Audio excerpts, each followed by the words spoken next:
To be here, Cindy. Emily Austin. Now tell us about yourself. Where were you born? Okay, I'll tell you a little bit of about who I am. I was born in Nassau to Rose Gibson. My mother's Rose Gibson.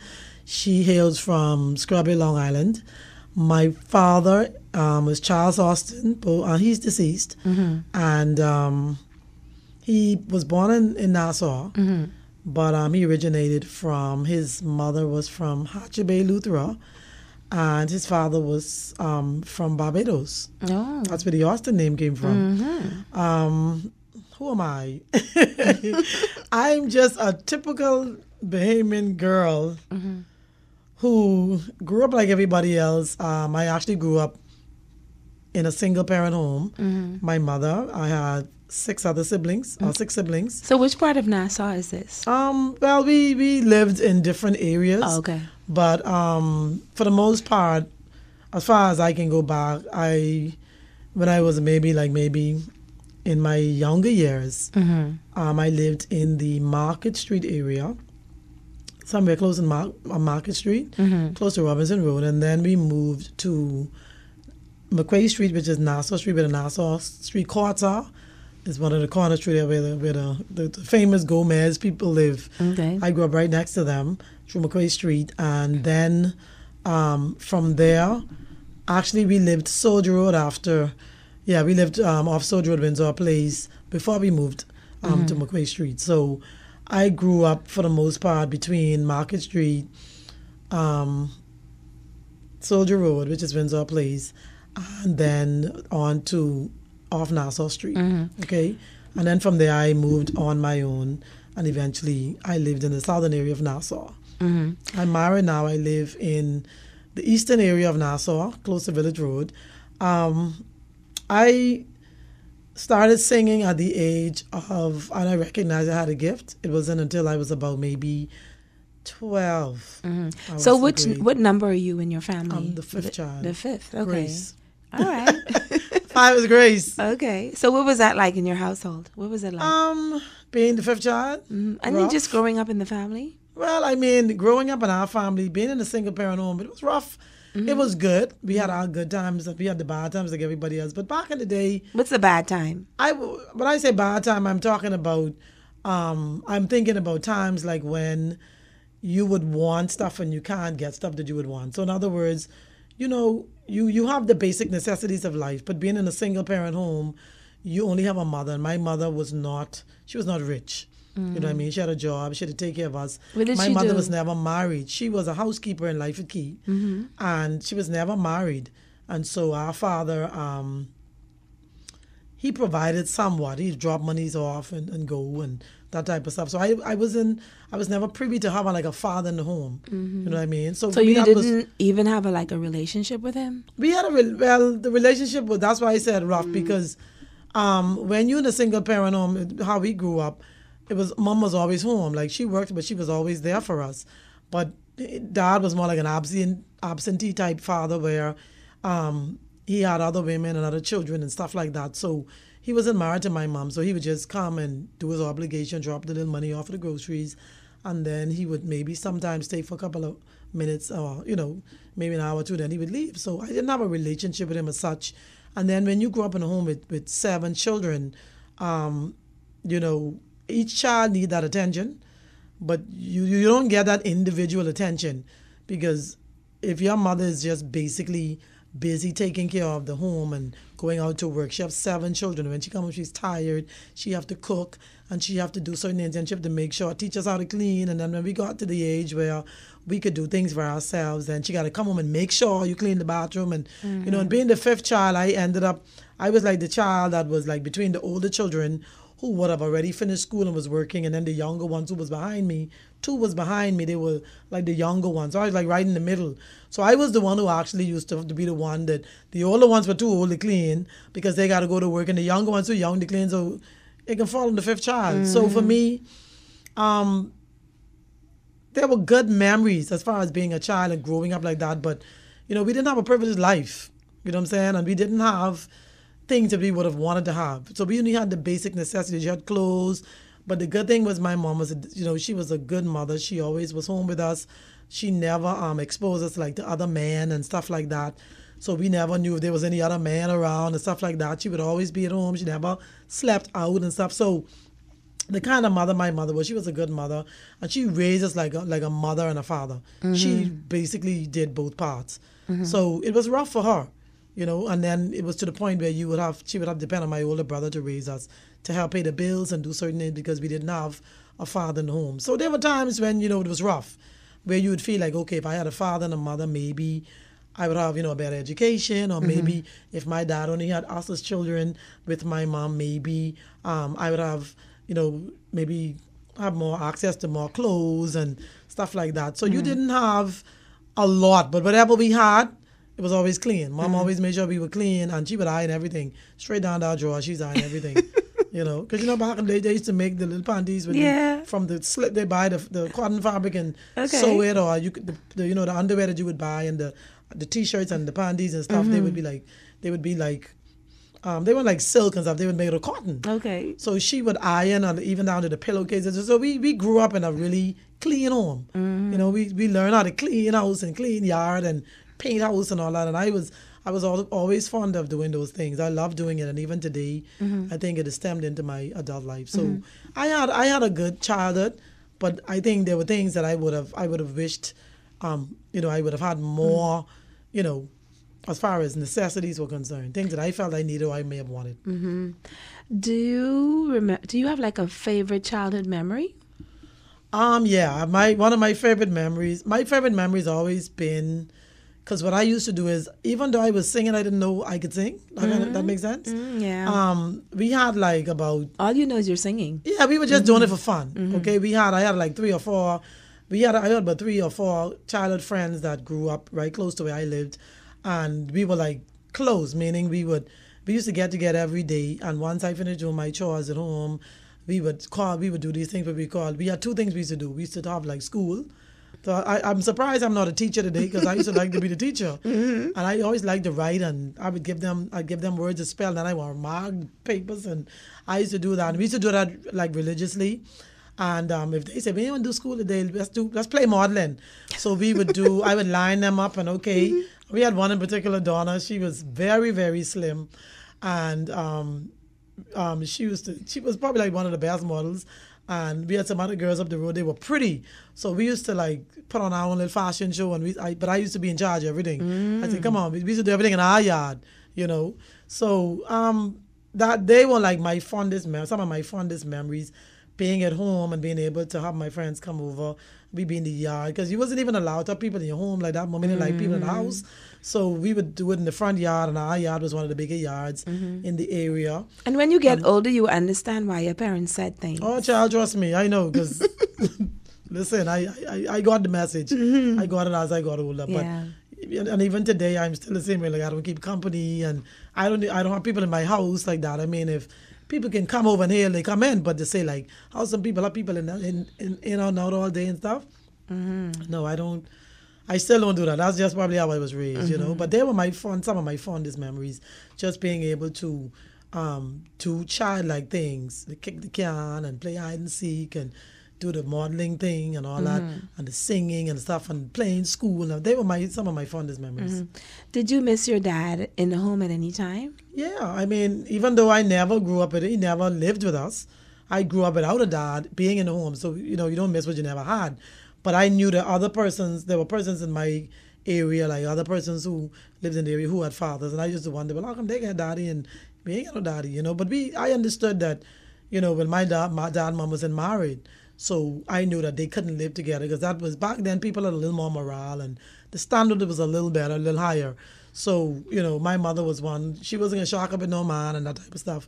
So that's something that I wish I would have had, like a dad in the home. So I always longed to have a relationship with him, and that did happen, but it didn't happen until I was much older. When I was already had my son and I was singing and being independent, I was able to build a relationship with him. But as a child, yes, I wish that I would have had a better relationship with him, or some type of relationship, Okay. And so what schools did you attend?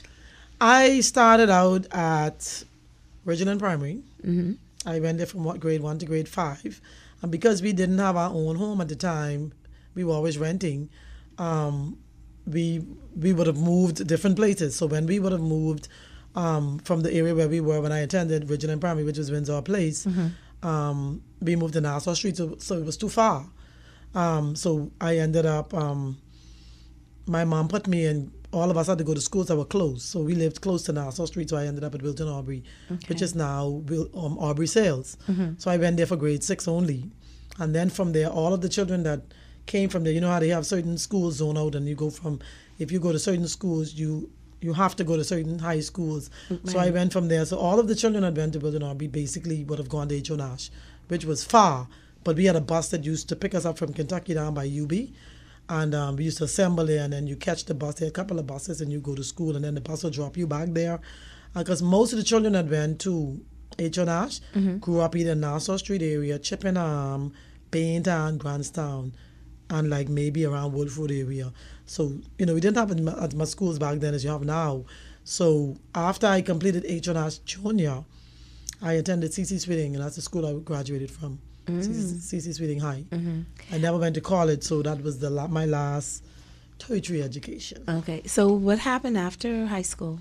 What happened was I went straight into singing, actually, because during my grade 12 at C.C. Sweeting, we had a talent show that turned into a production company that still exists today, but we were the original Le Chic dancers. A lady by the name of Maltese Nesbitt at the time, she was good with putting shows together and teaching children dance. She was a dance teacher. And she would, we had some of our cousins went to C.C. Sweeting, and so we were looking for somebody to help us put this talent show together. And they said we could probably get our cousin to come in and help us, to assist us with it. And it was so good that when we were finished with the talent show, she decided that she wanted to keep the group together. So we became the Le Chic dancers. And the first place we went to do a show, the plan was to do shows around the Bahamas. We did, Abaco was the first place we went. And then when we came from Abaco, there's a hotel on the corner of, in Nassau, on the corner of Malcolm Road and East Street called Sir Charles Hotel. And they used to have it was like a nightclub. One section was a nightclub, and the other part was a hotel. And then they had a food store on the front. And she went there and she asked them, and she tried to sell the show to the gentleman. And he said, well, okay, let me see what y'all could do. And we went and we put on a show. And after I was the only person in that group who could sing.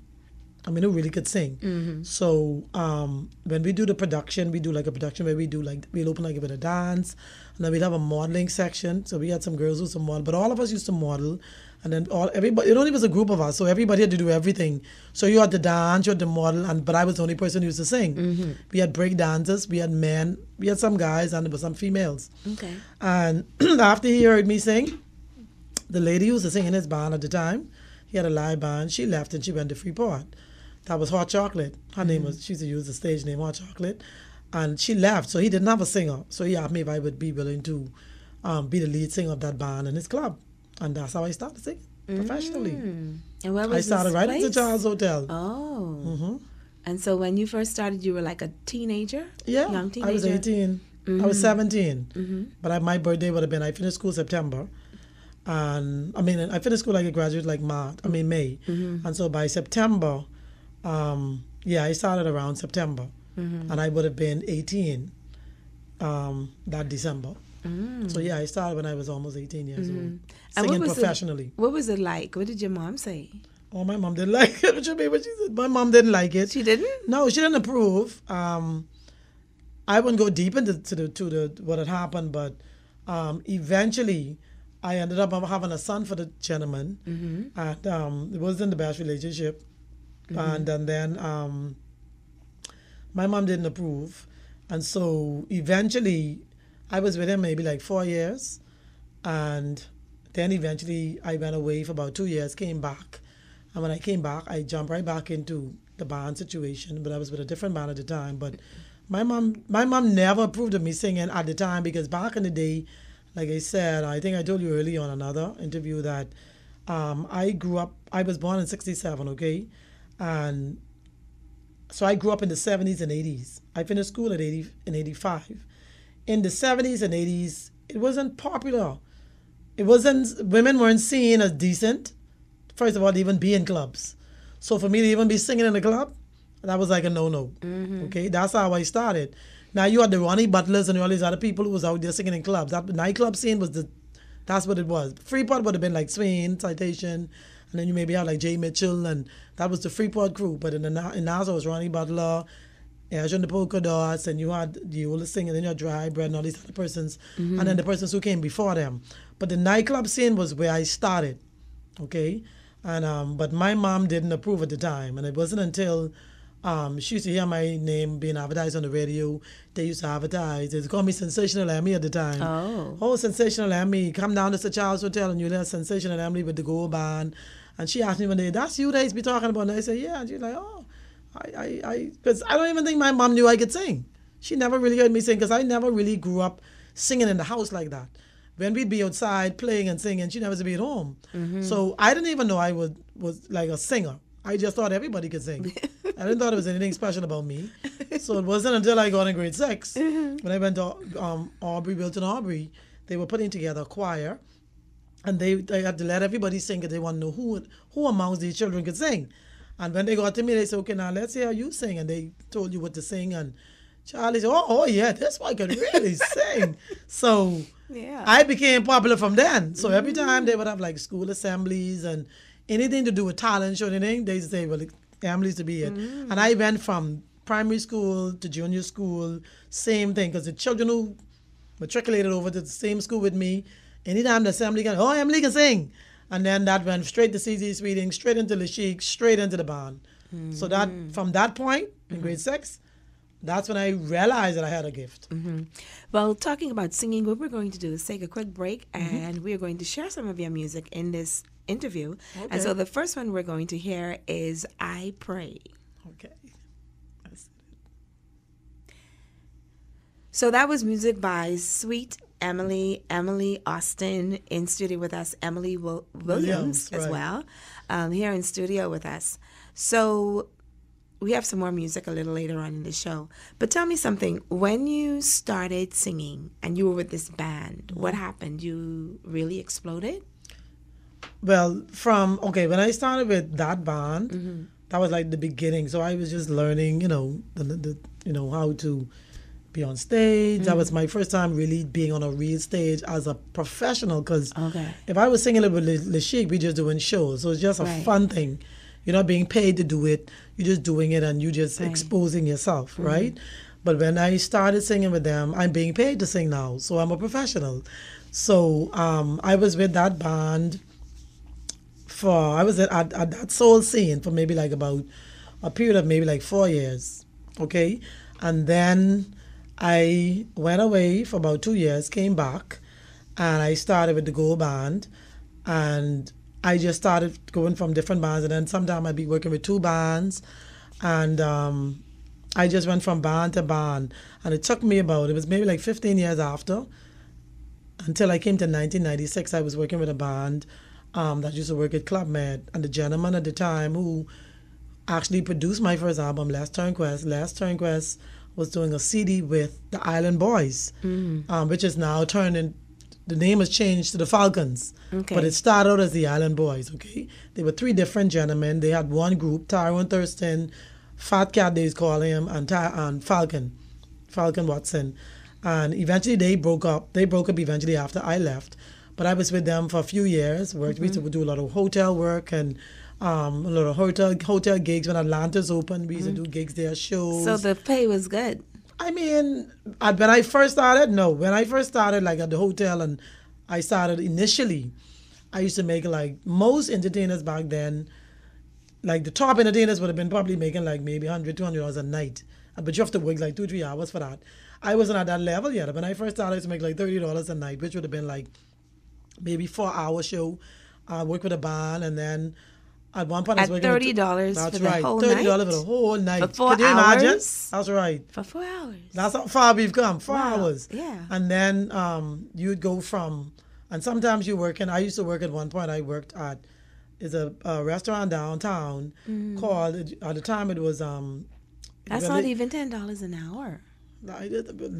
Well, back then back then, like I said, that was the norm. Most band members back then was only making about $50 a night. The whole band? No, the $50 would be like if you have 5 members, that's $250 a night for the band. So when they split that evenly, everybody get $50, okay?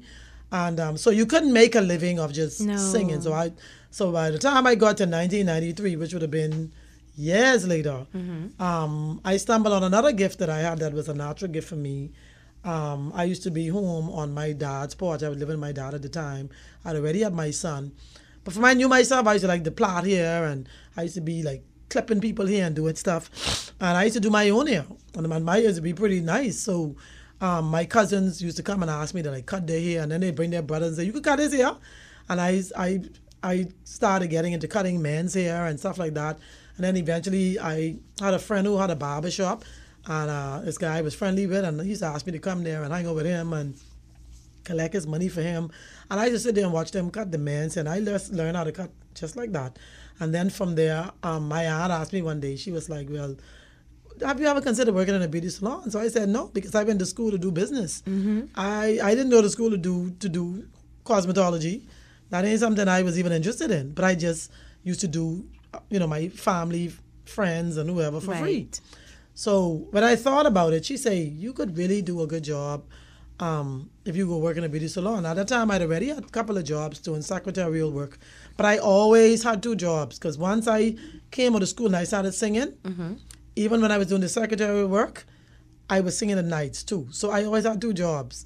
So when I got into doing hair, and then I eventually opened my own store, but I got the confidence that I could do this thing, and I was working in other people's stores, and I saw where I was outperforming them in their own store, and I got more customers than them and stuff. I decided it's time for me to go on my own. And I just got into doing hair, and I never went to school to learn how to do hair or nothing. So I ended up with 2 careers, and I still do those same 2 careers today. Okay. Well, let's take another listen of the song called Love Song, Lord, You Know My Heart. Okay. Welcome back. If you're just tuning in, you're listening to The Weekend Show. I'm Cindy Russell, and my special guest today is Emily Austin Williams. And tell us a little bit about your career, and then I want to get into your salvation experience. So you're working, and then you're making a little money. Right. And then you're doing hair. Right. And so what happens after that? Okay, well, at the time when I started working with the Falcon bands, I started making a little more money. So even though I would have been making the little $30 or $40 down the road, $50, you're not working every day. So it's not a full-time job. You're doing sometimes 2-3 days a week. And then if the clubs can't afford to keep you, you ain't working at all. So that's where the hair was. So the hair was more like steady work for me. And that's when I started to really be able to like really make little money. When I had my own store, I started to build clients, and I could make up to, sometimes I made like almost $1,500 a week. And then I started, when I started with the Island Boys, doing the hotel job, you'd make much more money, because with the hotels, when Atlantis opened, I remember they used to do a lot of this. I mean, tourism was booming. So you had a lot of like groups that used to come into Atlantis, and they would normally they could say they want a group, they want to have a dinner, and the hotel would ask them if they want a band or whatever.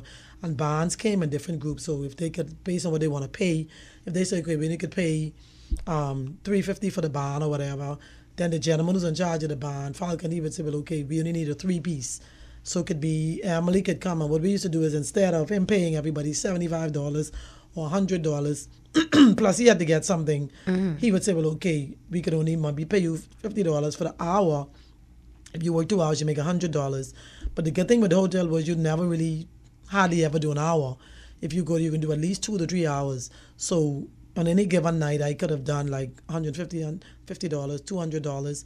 And that's where I started to make a little more money. And then I started to see that it was profitable. Because if you think about it, Cindy, back in the 80s, if the average person that would have had a government job, or let's just say you're working in a bank or whatever, I mean, if you was making $300 back in the day, you was making plenty money, Because when I was at the hotel, I was a food and beverage secretary. I was the second highest secretary in what was then Ambassador Beach Hotel. The only secretary that was higher than me was the secretary to the manager, the general manager. I was the food and beverage secretary, so I did all of the shorthand and typing and all of the letters. And then when she didn't come to work, I'd do her work. So when you consider all of what I was doing, I actually started making the little money from the secretarial work. But like I said, that didn't last long because I decided after I see how the hotel operated, and then they actually let me go because the hotel was making a lot of people redundant, the positions redundant. And they didn't let me go because my position became redundant. They let me go because the person who they wanted to put in my place, her position became redundant, and she was close to the general manager. So they decided, well, we'll let Emily go and put you in her place. And so there was when I was hit with the reality that, okay, if I'm working for somebody, how can I just come to work one day and don't have no job? And that hit me hard. I mean, it may sound simple, but that hit me hard because that didn't make no sense to me. I didn't do anything wrong. I could come to work and don't have a job. Yeah. Or how could I just be let go? Come to work one day and you give me a whole envelope. Somebody tell just me I'm let go. decides to change your life for you. Right. So it was at that point I made in my mind that I would never work for anybody else for the rest of my life. And at that time I was only maybe like 22, 23 years old. And that's what caused me to go to do that's when my aunt told me, well, why don't you go and work at the hotel? Because I still used to be home doing the people here free. You used to do it for free? Yeah. I used to have my cousins and all them, and when they wanted, they had done, and I had like a little regular crew who every time they wanted to fix it, they used to say, girl, I can't, you want, back then it was blow drying. We never to wrap and stuff, so I would trim their hair and I'd blow dry it and hot curling and whatever, and I fixed them up. And that's when my aunt told me, why don't you try the beauty salon thing? So I went from working for persons to working for myself. And then, of course, I always had my music career. And at that point, when I did my first album, it was when I really became Sweet Emily. That's when I became a solo artist. And that's when I started to really make money. And so what was that like? Oh, that was exciting because when I went from making, if I worked with Falcon Band, we did Club Med. If I did, let's say on any given week, there were some weeks with the band I actually was making like $800 and $1,000 in 1 week because I would have to work. Sometimes I'd be in my beauty salon and I would get a call from him and he'd say, can you get to Atlantis by 6 o'clock? So what I used to do is I had one black pants I used to wear a lot. It was a stretch pants because you didn't have the eye in it. It was black. Easy back in wear. the day, easy. You didn't have to, back then the hotel, they wanted us to wear island prints. So everybody had the ugly coconut tree shirts. With the coconut tree with the bus drivers used to wear. Once you're in tourism or you work in anything to do with tourists or hotel, you had to wear some type of tropical shirt. So I used to tie mine up to make it a little sexy and have my little belly out and put a little tie it up a little bit and wear my little black pants and I go to work. So after Falcon used to, a couple of times he'd call me, I was at work and it would be difficult for me to get from where I work downtown to get home in the South. So what I started doing was I started putting the pants and the uniform in the car. So I always had clothes in the car. So when he called me sometimes, he'd say, well, Atlantis called, they need a 3-piece, but I can need you to go over there with them because we ain't got no singer. It used to be me and Nita. And Nita used to work sometimes, he had like 3 or 4 bands and they'd be different places. So at that point, I started making little money from band experience. And if you do, like sometimes you do 3 hours a night, if you have a big group of 1,000 people, they could be paying up to $1,000 a night and you only got 4 or 5 people in the band. So I could be going home with $300-$400 a night. So if I did like 2 or 3 nights, some weeks I would be making like $800. And because I had my beauty salon, I was making money at the time because I had like boots on. I had like somebody working in my store who's to pay me rent, and that just to basically cover my rent. So most of the monies I would make, I just pay my light bill and pay the rent and do what I had to do. And I started to make little money. So at that point in my life, I started to really be able to see a little profit from what I was doing. And then not long after that, I did my album, The Gentleman, who I did my album with, and the rest is history. So I went from making that to start making $1,000 an hour. And so with your solo career, when that came about, you started to add your own personality to your presentation. Tell us about it. Oh, Lord. Well, when I started to record, that's a whole different life. That's different from band life. That's because you remember again, I was the first female, like I said, who actually, when Les did that album with me, there was no other female that was recording who did an album. It was only KB, Gino D, Iris Storr, and Funky D. They were the 4 solo male artists that were out there like doing solo work, meaning you could hire them and they would go with their band and you hire them as solo, right? So I was the first female that came on that scene with those males. So it was them and then it was me. So that's why if you look, and then of course people like Ronnie Butler hadn't come back yet. Remember, Ronnie Dose was like from the older school, plus they was into that like nightclub type thing, and he had his nightclub and stuff like that. So when Ronnie became a solo artist, Ronnie did a CD. When Ronnie did his CD, and I did my CD, that's how come we did the song Look What You Do. We put it on both of our albums, and then me and Ronnie collaborated, and that song just took the Bahamas by storm. Yes, it did. So I went from those humble beginnings to become the first Bahamian female recording Junkanoo music as an album, and becoming the first solo artist as a female doing what I used to do. Of course, we had like the Veronica Bishop and Priscilla Rollins, those people. They were out there, but they were not doing what I was doing. They were singing, because when I started, I used to sing like Whitney Houston, Tony Braxton. We were singing American songs, reggae. We were singing everybody else's song.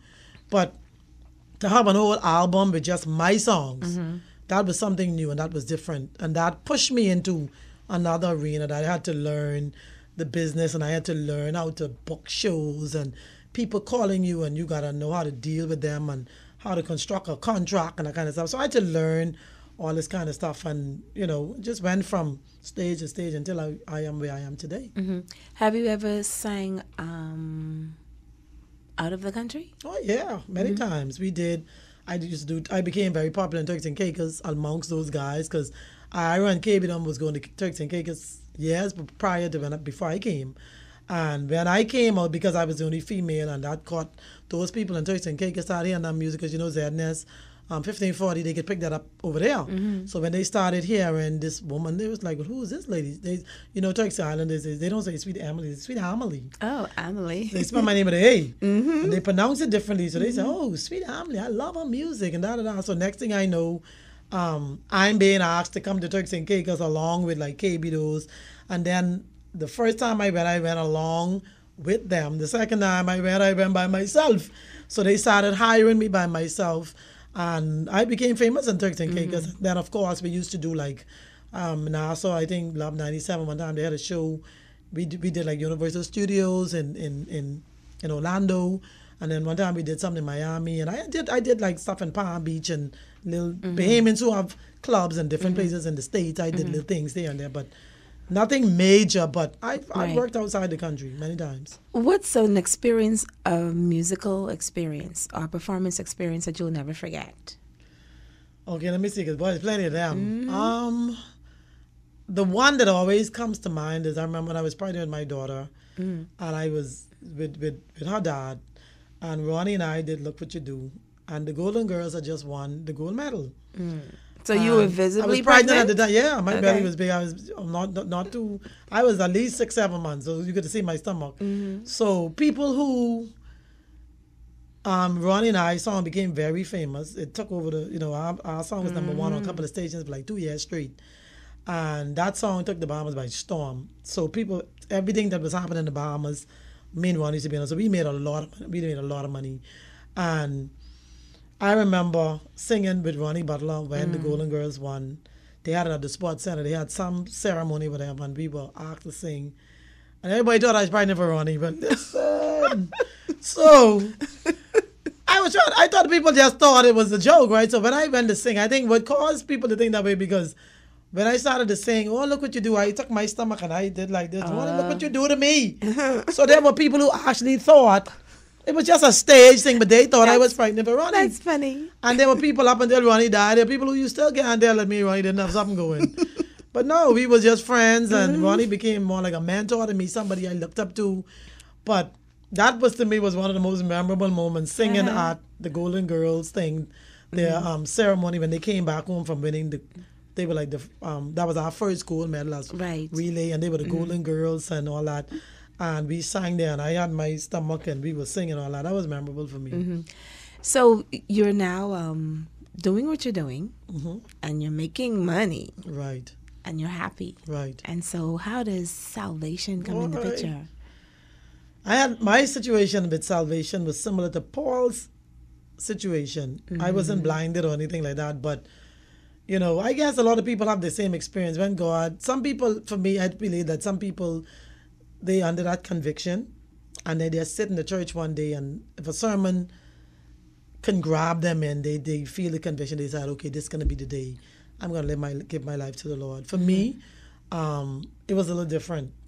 I was under the conviction, always under conviction, because years earlier, prior to all that, even when I was singing, I had that same feel that I wanted to serve God, but I didn't understand how I could stop singing, because at the time I loved what I was doing, and I know that if I became a Christian in the Bahamas, you guys stop singing, because people look at you ain't saved no more, you're on the stage shaking up. So for me to be able to balance that was a struggle for me.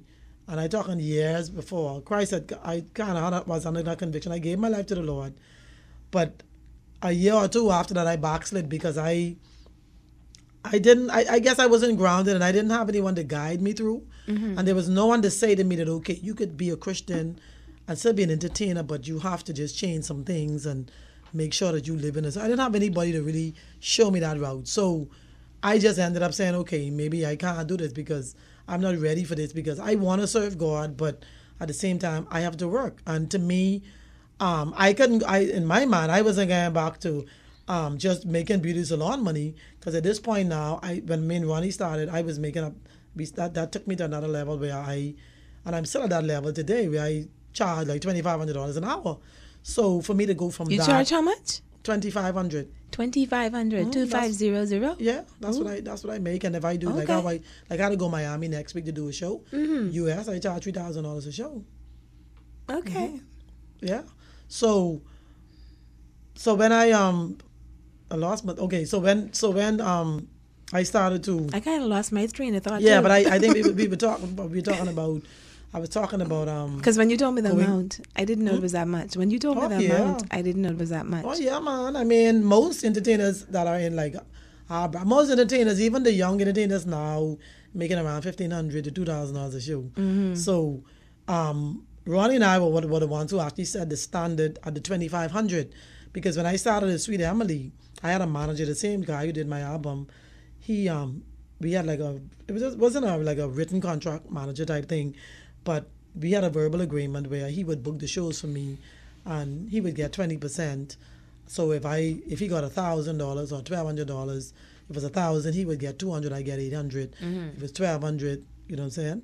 So that's how I started out as a solo artist, because he did the album, and he was the one who would, if people call, or he would be the one to go out to try to get jobs for me. So people would call him. So he was like my middle person. But after that didn't work out, we had that going for maybe about a year or so, and then after that I had to deal with my stuff myself. And then when me and Ronnie did the song, Ronnie came and Ronnie said to me, he asked me how much I normally charge. So I said, well, I normally charge around $1,500 on a good day, and if they don't want to pay that, the lowest I used to go to would have been like maybe $800, $1,000 a show. And he said, no, we're gonna take it up. So he said, we're not going to do any show, and our song was hot then. He said, but they want us to pay us $2,500. So when he said that, I said, well, if you think we could get it, I wasn't sure we could get it, but we did, because our music, I mean, we used to be on everything. And so Ronnie and I would have been like, if you hire me and Ronnie, that was like $5,000. I was just about to ask you if it would still be $2,500. Because he's an individual. No, but I thought it was like the two of you would just be $25,000. Oh, no. He's 25. And I'm 25. I actually I was able to build my house like in a year. I built a house out of my pocket, just doing shows of that same album, Queen of Junkanoo, and just performing and doing stuff like that. And when I got my CDs, when I did that song with Ronnie, I sold about 150. I sold about 1,500 CDs. And if you sell them at $10 a piece, wholesale, I sold about 15,000. And if you sell them at $10, I made $150,000 in 3 weeks. That's right. And the only reason why I didn't make more money was because I ran out of CDs, and we were close to Christmas. And by the time I would have ordered, I wouldn't get the next bulk of CDs until January. So I would have, if I had ordered 20,000 CD, I probably, or 50,000, I would have sold all of them. Because when we did that song, even though I was big as Sweet Emily, when I did that song with Ronnie, when Ronnie and I when we did that song, that pushed me to another level. And so we were the only two, I think, at the time who consistently was making that kind of money. We were like the top paid. And then KB and those, they would make that too, depends on where they work. You see what I'm saying? So some of them were making that too. But Ronnie and I would consistently, we were like the top. And then when I went into Christianity, what happened to me was, that's what we were talking about. You asked me about the transition where God came to me. I had a visitation from God on just an ordinary day. At home? I felt the presence at home. What were you doing? Church. What happened was I went to church. My son and I, we used to visit with BFM at the time. And when I came home, before I left church, this lady, I didn't even know this lady, and she was standing on the side of me, and Pastor Miles was saying that he always make people like, hold your neighbor hand or whatever, and she was holding my hands. So she was on my left, and I had my son on my right. And while she was holding my hand, when they were finished praying, she said to me, she said, I don't know you. Miss, I have never seen you before, and I don't know you like that. She said, but I have a word from the Lord for you. So I said, really? So she's like, yeah. She said, the Lord told me to tell you, you've been praying about some stuff, and he's going to answer you today about some stuff. Say, when you go home today, she told me when I go home, she wanted me to turn my plate down. She didn't want me to eat anything, and God was going to speak to me. And I didn't know what that meant, okay? Because here it is now. I'm from the world. I don't know nothing about no prophecy and prophetic ministry, but something new to me, okay? So when I went home, I did exactly what she said, and God showed up. God came to me. I was in the room praying. I told my son, I'm going to stay in the room and I'll pray and I'll cook when I'm done. And I was in the room just praying. And while I was praying, out of my mouth started coming this language that I was in. I started speaking in tongues. So I had tongues from way back then. God just gave me tongues. So what were you doing? I was just home praying. She told me just go home and pray. Just lock myself in the room and wait to hear from the Lord. And while I was just praying in the natural, just saying, Lord, I just thank you for this day, and I'm glad that, I want to get saved and I want to do this. And at that point, I think I might have been. That's when I was saved the first time, and I just was loving upon God and just praising Him or whatever. And out of my mouth, while I was praying, this language just come out of my mouth. I just felt this thing coming up in me, and when I opened my mouth, and these things are coming out, and I couldn't control it. But I knew it was tongues, because I see other people speaking, and I say, wow. And after, it went on for a while, and after that was done, I was like, oh my God. I said, I'm speaking in tongues? But I didn't understand what I was saying, of course, and I didn't understand what that meant, but it was a good feeling. And like I said, after I got tongues, when I told you I backslid 2 years after that, 7 years after the 2 years, God visited me. I went back into my music. I never really stopped singing, but I'd taken a break, and I told my manager, well, I can't sing because I changed my life. And he was like, what? And we just did the Sweet Emily album. People from Turks and Caicos calling you, and people want to pay you $1,000 singing. You what? So I told him, yeah, I got to serve God, and I just didn't do anything until about a couple of months after that. I started to feel the effects of. I just started running out of money. I didn't have enough money. Everything was just coming at me. And like I said, because I didn't have any guidance from anybody spiritual, in my mind, I felt like, well, in order for me to pay my bills, I gotta go back and sing. And if I sing and I can't be saved, so I gotta be one or the next. That was my mindset then, because I didn't know God and I didn't understand it. So I just decided, well, I gotta go work. So I said, God, I don't think I'm ready for this, and I just went back into. Not to say went back to say. I intentionally wanted to backslide, right. But I just say, well, I just got to go to work. And eventually I backslid because then I ended up in a relationship. I wasn't married to the person, ended up getting pregnant with my daughter. And then I realized, well, I can't play with God. So let me just chill out and let me just be a sinner and do what I can do until I'm ready to be serious. And 7 years later, which would have been 2003, God came to me. This time I got up one night to use the bathroom. And I was sitting on the toilet, and I heard this little voice. This is the first time I ever literally heard his voice. The first time it was just a presence when I was in the room. But this time he spoke to me and he said, I need you now, Emily. I need you to come to me now. I need you to put down this music. I need you to come because I got some work for you to do. I need you to come now. Just like that. Like how you, like urgency. And what else could you say? I couldn't say, well, God, I ready or... And at that point, I think I was ready too, because I was in a bad relationship. The relationship I was in with her father, it wasn't going where I wanted it to go. I felt like, why? I feel like I'm going around in circles. you know, and I ain't progressing as much as I want to be. I'm singing, I'm doing stuff, but I don't feel fulfilled in that type of stuff. And I just I just asked God to come in my life, and I did it right home. And I said, well, God, I ready. And I was saved ever since. It's been almost 20 years. It's 2003. So how did you meet your husband? Right after I got saved, after God came to me, I stopped singing. And I said, I'll just stay home because I didn't know God. I said, God, I want to get to know you. So I was doing hair at home at the time. I already closed my store. And so I was home for the most part. And I wasn't singing. I decided I ain't going to sing because God may not want me singing. I ain't sure how God feel with the singing thing. So let me leave that alone because he didn't tell me leave that and come. So I said, okay. And I just started, like, I used to get up in the mornings, pray. I used to get up religiously 5 o'clock every morning, pray. And after about a couple of weeks, one of my neighbors invited me to a church, a little prophetic church on Camp Road. And I didn't go right away when she asked me because I didn't feel led to go. I just said, I don't feel like going. And about 2 months after that, which would have been, I got saved that September, August, around the end part of September, October. She, one day I was coming home, she used to live right in the back of me. So the Holy Spirit dropped in my spirit, I had a little voice say, if she asked you to go to church tonight, you should go tonight. So I said, okay. So just like how I said it, I didn't hear her call me, but I called her and I said, you just go to the church through the week? And she was like, yeah. She said, I'm going to church tonight. So I said, I want to go. I said, you want to drive or you want me to drive? She said, either way. So I said, I'll drive then. I can pick you up. And I went to the church with her, and that's where I met my husband. I didn't know he was my husband at the time. I just saw him there. Sitting there and all that. And then it was a small church, so I didn't really know who was who, whatever. And after a couple of weeks of going there, God gave me a vision one night. And I saw myself getting married. Because I had asked God, I was like, well, okay, now. I said, only two things. I said, now, you don't save me.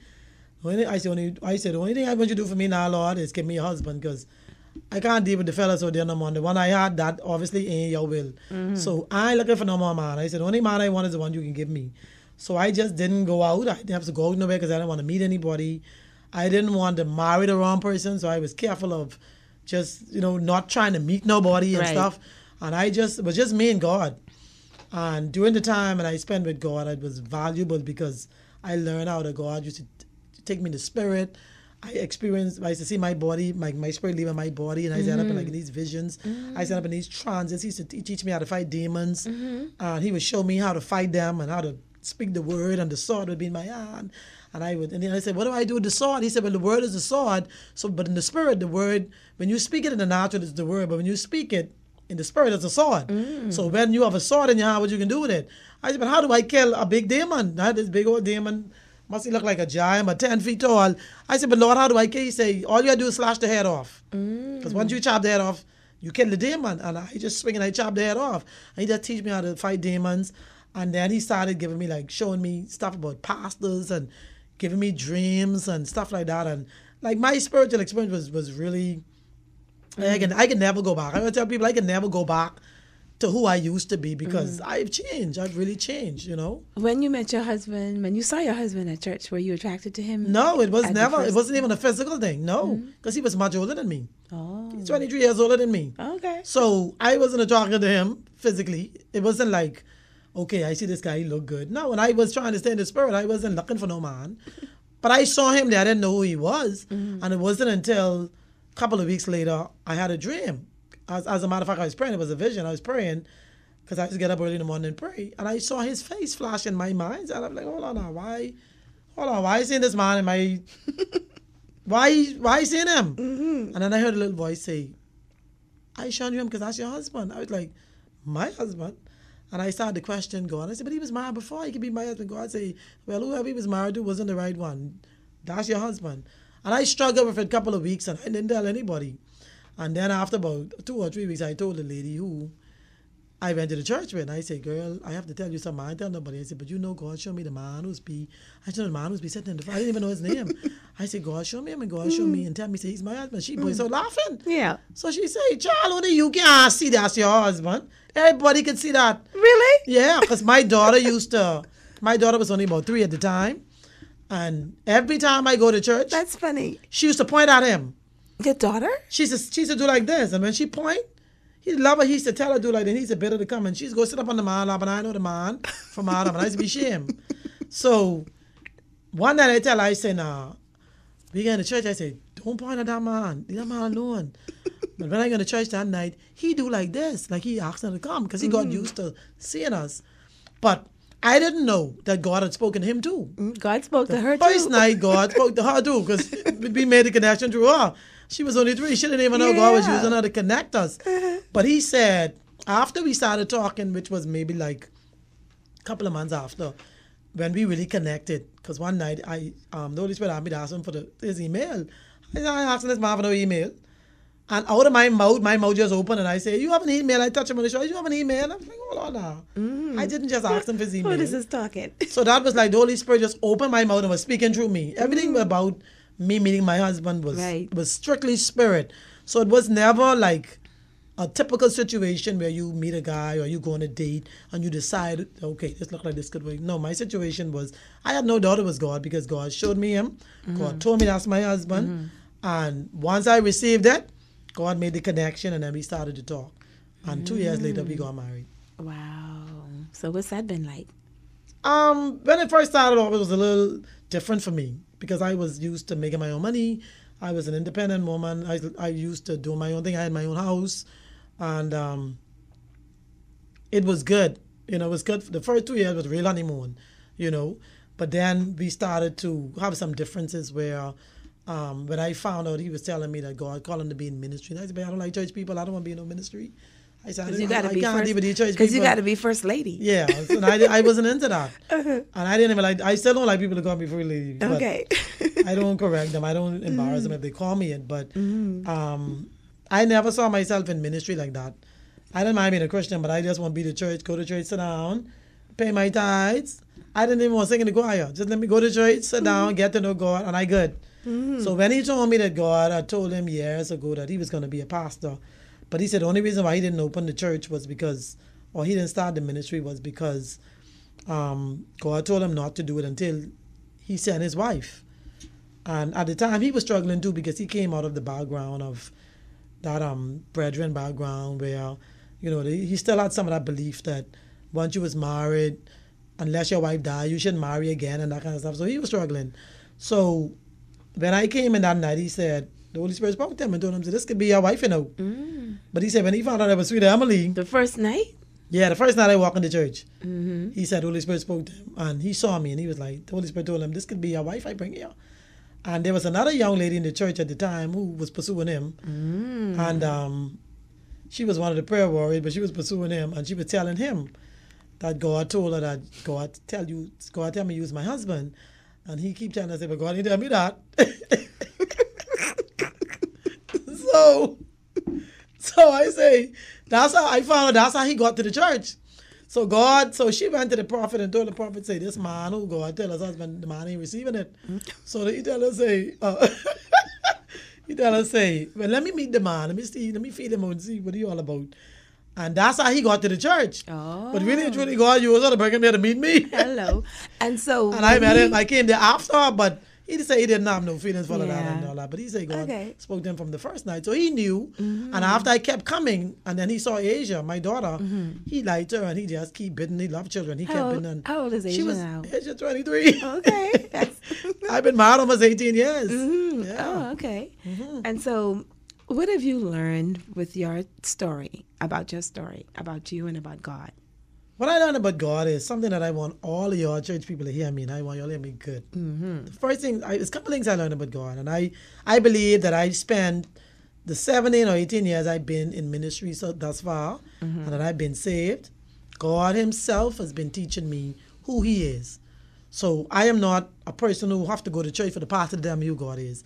Like you have a lot of Christians who go to church, but they don't really know God for themselves. Right. They just go to church and they singing in the choir, or they may be hearing the sermons and all that. They may be living right, but they don't really know God in a personal way. I think the 17 years that I was saved, I got to know God in a personal way. And I feel as if the one thing that I learned the most is that we like to put God in a box. Like we make up, especially in the Bahamas, we believe that if it don't fit in this box, it ain't God. If it doesn't match up to what we think it should match up to, it's not God. And that's where we make the mistake because... And it has to look a certain way. Yeah, because I remember when I first came into church, you couldn't get me to wear pants. And it wasn't because someone told me I couldn't wear pants. It's just because I was brought up in church where it wasn't fitting to wear pants in church, okay? I still struggle to wear pants in church today. And it's not because I know the Lord have a problem with it. It's just that that's my preference. That's the way I was raised, okay? But as far as my music was concerned, all the years I was saved, the Holy Spirit used to keep telling me, I'm going to send you back. And he said, I'm not sending you back. I haven't called you. God said, I never called you to be a four-wall type of Christian. He said, the people in the church may look at it as, or you out of line or you in error. He said, but there are a lot of, he said, I saved you out of the entertainment business because I wanted to clean you up. But if I clean you up, I send you right back to that same business to try to get some of them saved and to do a work in that area. So I have learned that, like, our ministry is called Church Without Borders. We didn't even understand what that meant because we tried to even put God in a box to believe that, okay, we can have a regular church like everybody else. When all of the years that my husband and I have been in ministry, people have been prophesying and telling us, your ministry is so different from any other ministry. God says he's not taking your other route, the same route as other churches. Your route is different. But we didn't understand what that meant. So we kept noticing, like, our church ain't really growing like everybody else's church. There were people who came after us and they had church and their church grew and grew and grew. And our church, we would just always have like just a few people. And I didn't understand it until as things began to play out. Then God said to me, he said, can you imagine if I had allowed your church to become a big church, like a lot of members, when I send you back, all of them was going to leave the church. Because they was going to say, oh, the first lady done gone backslide right now, and she gone back in the world. So God is so good that even the fact that he didn't allow what we believe ministry was to burst open and have 1 million people in our church, it was because God said, I never called you to that type of ministry. Now, that doesn't mean that we don't do ministry. We still have our church. What happened was about 3 months before COVID, God told us to give up our building. And he said, I want y'all to go back. I want y'all to go home and have church. And we didn't struggle with it at that point because the financial burden of it, between me and my husband, we have to carry that ministry because we never was big enough to be able to have enough members to support the ministry.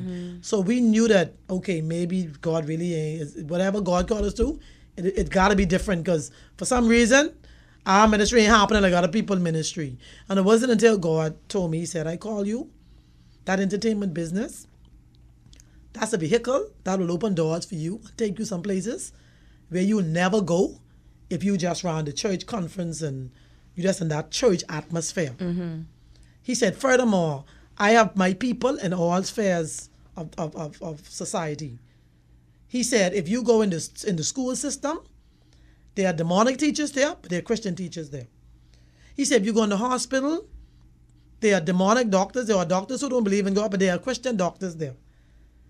Think about it. He say, if you go, even if you find you find Bahamas Waste, I guarantee you will find a Christian garbage collector on one of them trucks. He said, everywhere you go, if you go, let's say you go in not entertainment, if you do media, people who Tribune, Guardian, ZNS, everything. He said, every area of society, I have my people in. Why? Because I call y'all to be the light, and I call y'all to be the salt. You can't be light in light. You have to be light in the dark. He said, what I was doing for you, with you for 17 years, was cleaning you up, grounding you in the word, so that when I send you back, you don't backslide and bring no shame to me. And that's a part of the process that a lot of Christians don't go through. That's why people is backslide. That's why I backslide the first time. But if you have proper grounding and you sitting, my husband is a teacher, he don't preach. So if you're sitting under a teacher who's teaching the word, I used to get the word 4 times a week because we used to have church Tuesdays, Thursdays, Saturday, and Sunday. Then God had us drop the Sunday and he told us he wanted us to go back to the original Sabbath. So we started doing Saturday church. So we don't do Sunday church. So Sunday ain't my Sabbath, Saturday is my Sabbath. I go and I get washed and I clean my car and I do all those things on a Sunday. You see? Right. So for me, I've learned, one of the key things I've learned is everybody's relationship with God. The word is our foundation. Okay? God give us his word so we know how to live. I tell them being a Christian ain't what you saying. It's how you living. And that relationship. And no matter how much stage I be on, you ain't gonna never see me acting out the character. You ain't gonna never see me naked. I ain't gonna look out the character. And ain't no profane song coming out my mouth. I ain't singing no why you bother me, shaking up, shut up and shake. Nothing would gonna promote. Nothing that I know go against the word of God. Okay. This has been a wonderful, fast 60 minutes. I tell you, it's go fast. Yes. With me. It does. And so wonderful to meet you. But before we leave, share with me your favorite biblical character or your favorite scripture. Biblical character. I like Joseph. Joseph is my favorite. And that's because of, I think Joseph is the type of Christ. What he been through, and to see, every time I get discouraged or people try to make me believe like I don't know God, or that there are times when you go into a tribulation and trial and sometimes it feel like it's too great to bear. I always think about Joseph because I don't think no one went through what Joseph went through. Between Joseph and Job. Yeah. You see what I'm saying? So Joseph for me is somebody I try to pattern my life after.